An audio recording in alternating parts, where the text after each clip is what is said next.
Radio, a medium that has been pruned, honed, trimmed, winnowed, chiseled, bonsai'd, and deposited here today, ready to be moistened with the watering can of evolutionary dew. This is the Dennis Miller Show.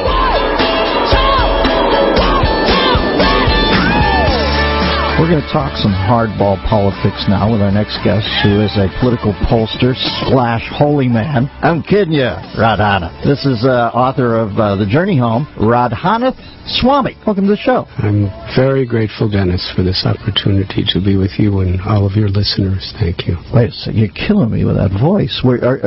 In your religion, are you allowed to date women, or are you not? In our religion, there is, but I'm a Swami, so I do not do that. Baby, you could close with that voice. That is deadly. Beautiful voice. You're the first person to ever say that about me. I'm sorry. I'm honored. Thank you. Hang in there for a second. I'm coming out right now. I kid, Radhanath. All right, tell me about The Journey Home. In 1950, you're born Richard Slavin, is it? Into a middle-class Jewish family in Chicago. How do you get from there to here, brother? Well, as you know, in the 1960s, it was a very turbulent time when I was a teenager. Many questions. Civil rights was there, the Vietnam War. And I was trying to find meaning and fulfillment in life.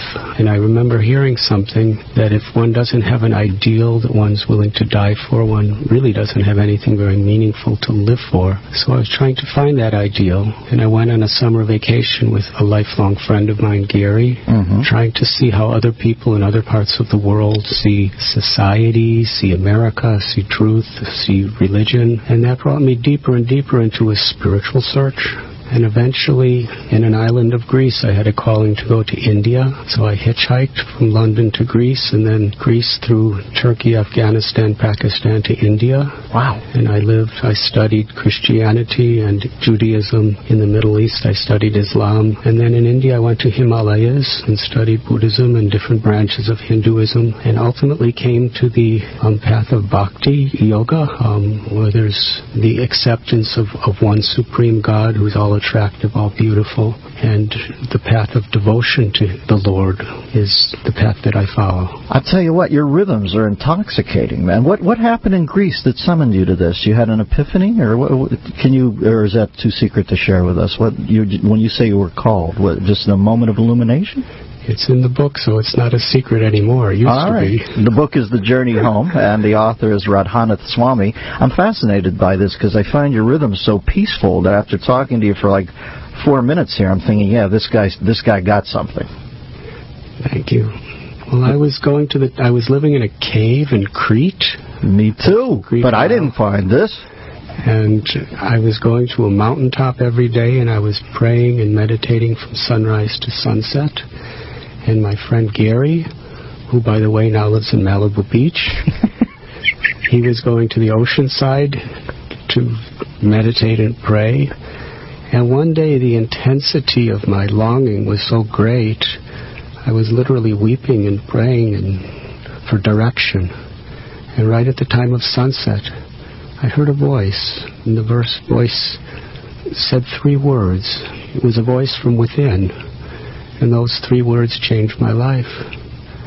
Go to India. I had never met an Indian person. I had no money. I didn't even have a map, but I was determined to go.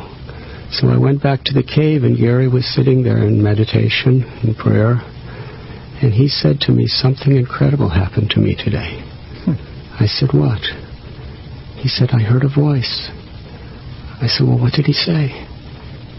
Gary said, I don't think you're going to believe me. I said, I really might. What did he say?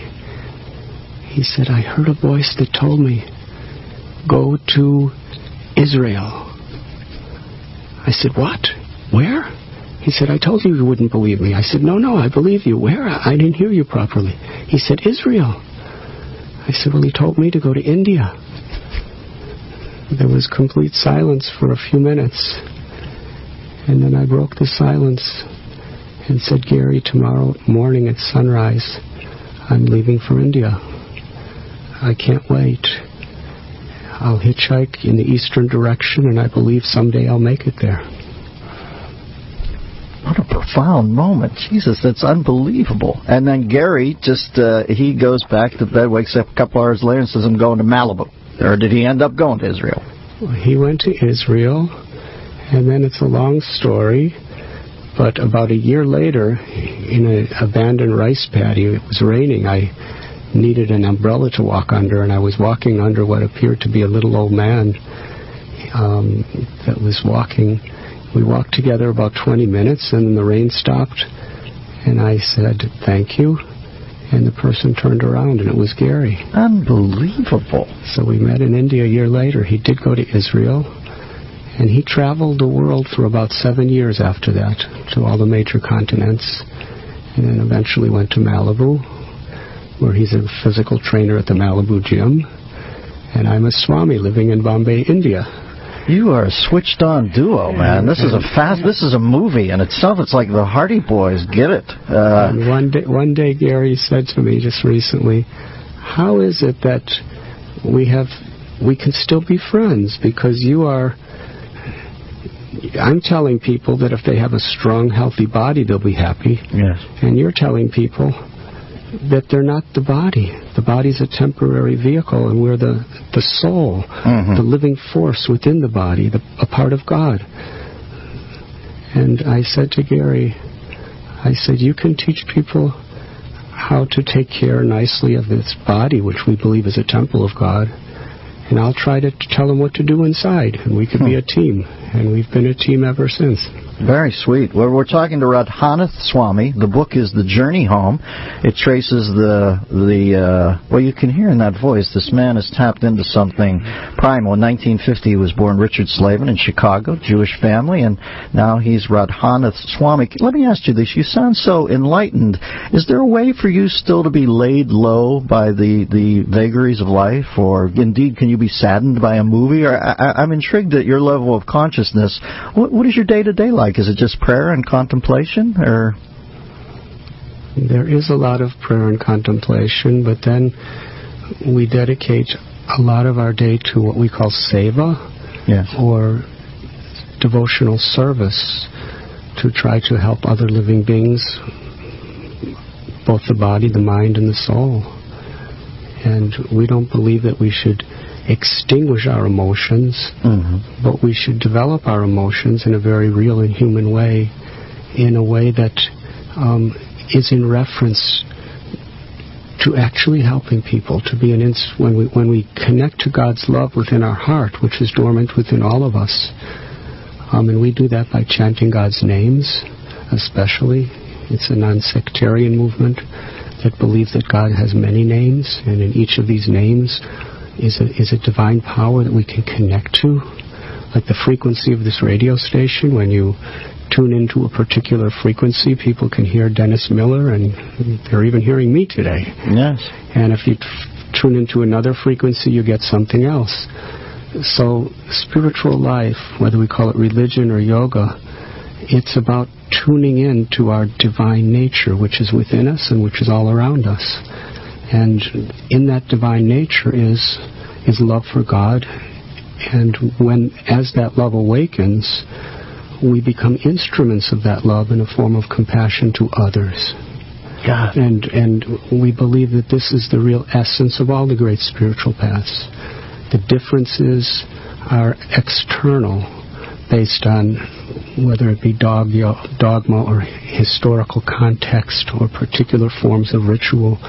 But the purpose of all of these great spiritual paths is to reach the essence, which is to connecting to God and the love of God that is within our heart, and to be an instrument of that love, whether we're in business or whether we're engineers or radio announcers or even swamis.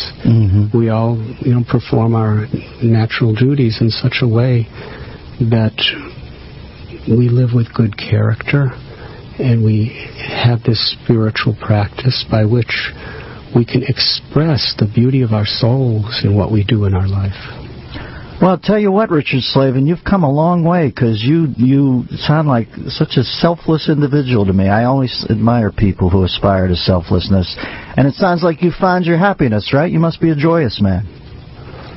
I found great happiness in chanting God's names and in trying to serve others and being an instrument of compassion. And whatever way I can serve and help others in a non-judgmental way, I consider that my greatest fortune. Well, it's my good fortune to talk to you. You've calmed me out here. And God bless you, Richard. I'm happy for you. Radhanath Swami, I'm happy for you. Thank you. And The Journey Home is a book about my travels when I was a young man in search of truth and how I met many great spiritual teachers in many different paths. And it's available at most bookstores and Amazon also. That's the most beautiful thing I've ever heard. Always be closing, baby. Swami, how I love you. All right, Radhanath. Have a good one, baby. You are a cool dude. I'm really honored to be loved by you, Dennis. My sincere love for you and all of your wonderful listeners. All right, baby. Good to talk to you. Oh, that is the greatest product placement ever. Back after this on the Dennis Lewis.